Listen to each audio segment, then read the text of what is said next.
T'as vu tous mes autocollants? Oh, des autocollants. Ce sont des labels. Des labels? C'est quoi des labels? Labellisation, ça ne te dit rien. Normes, certification? Pour commencer, on pourrait lui expliquer ce qu'est la réglementation, tu ne crois pas? Alors, la réglementation, c'est ce que la loi nous impose de respecter.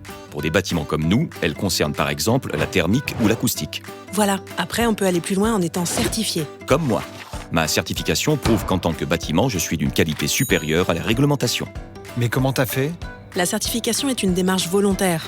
Elle peut être demandée par le promoteur ou le constructeur, par exemple, pour faire reconnaître la qualité de la construction, de la rénovation ou encore de l'exploitation d'un bâtiment. Lui, c'est après une importante rénovation. Un peu de respect, je vous prie. Un organisme certificateur accrédité, indépendant et impartial, me l'a délivré à l'issue d'une évaluation précise sur des critères essentiels. Il est fier, parce que la certification représente un véritable signe de qualité, pour un logement confortable, sain, économe et performant. Elle concerne tous les aspects du bâtiment. Alors là, je suis sûr que je peux l'avoir, la certification.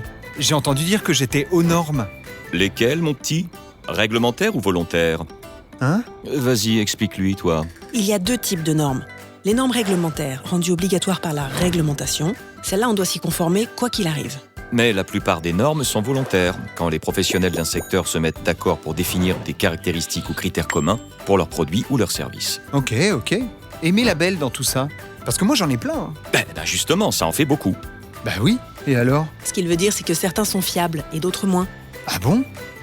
Un label reconnaît la qualité dans un domaine spécifique, les matériaux, la performance énergétique, mais on distingue les labels délivrés par des organismes certificateurs qui peuvent être assimilés à une certification et ceux qui sont fondés sur une charte à respecter sans vérification par un tiers.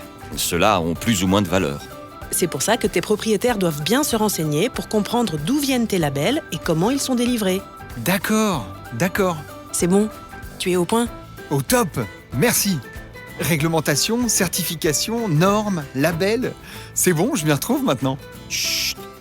Allez, bonne nuit maintenant. Merci.